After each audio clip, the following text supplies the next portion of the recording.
సిద్దిపేట జిల్లా కోహెడలో 2 విడత ప్రజాహిత యాత్రను ఎంపీ బండి సంజయ్ ప్రారంభించారు. ఈ నేపథ్యంలో కేసీఆర్ను గద్దె దించేదాకా పోరాడింది బీజేపీ అన్నారు.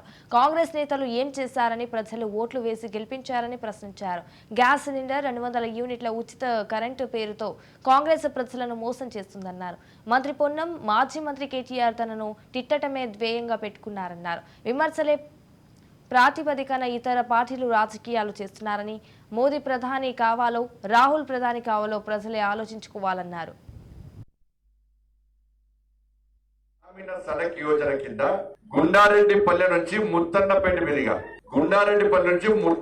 మీదుగా బస్వాపూర్ వరకు 3,74,00,000తోని బీటీ రోడ్ వేసినమా వేయలేదా? ఎవరైనా గుండారెడ్డిపల్లి నుంచి బస్వాపూర్ మధ్య 3 లేన్ హై లెవెల్ బ్రిడ్జ్ ను ఆ నిర్మాణం మెయింటెనెన్స్ కోసం 3,34,00,000 రూపాయలు ఇవ్వడం జరిగింది. ఇచ్చినామా లేదా? గ్రామీణ సడక్ యోజన కింద ఈ మండలానికి 7,08,00,000 రూపాయలు నిధులు ఇచ్చినాం.